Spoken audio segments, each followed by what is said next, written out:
Maharashtra superfast news चॅनलमध्ये आपले सहर्ष स्वागत आहे।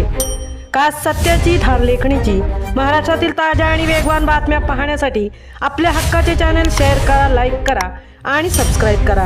धन्यवाद। श्रीवर्धन शहराला पाणी पुरवठा करणारी जलवाहिनी जसवली बस स्टॉप जवळ पुन्हा एकदा फुटण्याचा प्रकार।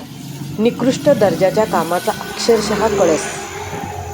श्रीवर्धन शहरापासून 5 किलोमीटर अंतरावर असलेल्या रानवली पाझर तलावापासून श्रीवर्धन शहरातील साठवण टाकीपर्यंत जलवाहिन्या नवीन टाकण्याचे काम करण्यात आले।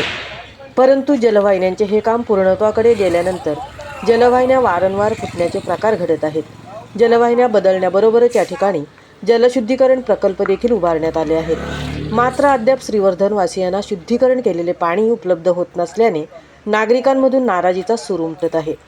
नवीन जलवाहिन्या पूर्णतः जमिनीखालून 3 ते 4 फूट खोल खोदून टाकण्यात आलेल्या आहेत। त्यामुळे राष्ट्रवादी काँग्रेसच्या स्थानिक नेत्यांकडून कोणीतरी जाणून बुजून जलवाहिन्या फोडत असल्याबाबतचे आरोप पूर्णपणे बिनबुडाचे असल्याचे दिसून येत आहेत। वारंवार जलवाहिन्या फुटण्याच्या प्रकारामुळे श्रीवर्धन शहरातील अनेक भागांमध्ये काही वेळेला 2-2 दिवस पाणी पुरवठा बंद असतो, तर अनेक वेळेला पाणी पुरवठ्याला कोणत्याही प्रकारचे वेळापत्रक नसते। ज्या वेळेला पाणी उपलब्ध होईल त्यावेळेला ते पाणी सोडण्यात येते। काल दुपारच्या वेळेस जसवली स्टॉपजवळील एका दुकानाच्या बाजूलाच जलवाहिनी फुटलेली आढळून मिळाली व त्या ठिकाणाहून मोठ्या प्रमाणात पाण्याचा विसर्ग होत होता।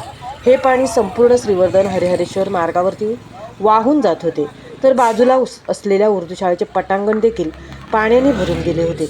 रविराज इन्फ्रा प्रायव्हेट लिमिटेड या कोल्हापूरच्या कंपनीने सदर कामाचा ठेका घेतला होता, परंतु काम किती प्रमाणात निकृष्ट दर्जाचे करावे याचा अक्षरशः कळस गाठल्याचे दिसून येत आहे।